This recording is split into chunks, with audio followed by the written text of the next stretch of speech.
শিক্ষা বা গ্রাফিতি যুক্ত হয়েছিল এই গাছের পাতা ছেঁড়া নিষেধ। এখানে হিন্দু, মুসলিম, বৌদ্ধ, খ্রিস্টান এবং আদিবাসী লেখাটি উল্লেখ ছিল। এখানে আদিবাসী লেখাটি উল্লেখ থাকায় একটি মব ক্রাইসিসের মাধ্যমে, একটি মব স্ট্রিং এর মধ্যে দিয়ে এই এনসিটিভি সেই গ্রাফিতিটি বন্ধ করে দিল। তারই পরে যখন আদিবাসী ছাত্র জনতা এনসিটিভি কেন্দ্রিক ঘেরাও কর্মসূচি দিল, তখনই একটি বিপুল সংগঠন, যেটা কিনা অভ্যুত্থান পরবর্তী সময়ে এই সংগঠনটি কার্যক্রম পরিচালনা করছে, যার নাম হচ্ছে স্টুডেন্ট ফর সভারেন্টি। আদিবাসী জনগোষ্ঠীর সাথে বিগত সরকার যে অমানবিক আচরণ করেছে, তাদেরকে নানানভাবে বঞ্চিত করেছে।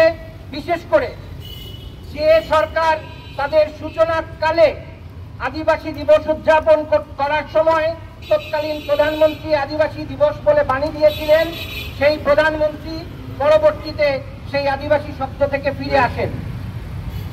কিন্তু নাগরিক সমাজ থেকে শুরু করে আদিবাসী জনগোষ্ঠী আদিবাসী দিবস উদযাপন করে গেছে। এখন এই আদিবাসী শব্দ নিয়ে অনেকের একটা ভুল বোঝার বিষয় আছে। অনেকে এটা নিয়ে তর্ক করেন বা বুঝতে চান না, মনে করেন বসতি স্থাপনের নামে আদিবাসীদের পাড়ার পর পাড়া উচ্ছেদ করে দেওয়া হয়, আগুন ধরিয়ে দেওয়া হয়।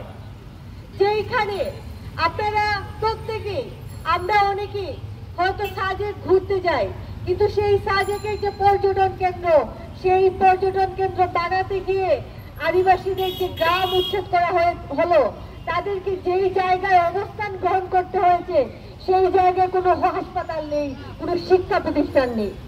যখন আমাদের সহনাগরিকরা চিকিৎসার অভাবে, শিক্ষার অভাবে করুণ জীবনযাপন করছেন, ঠিক একই সময়ে পাশেই চা চকচকে বিলাসবহুল পর্যটন কেন্দ্র গড়ে উঠছে।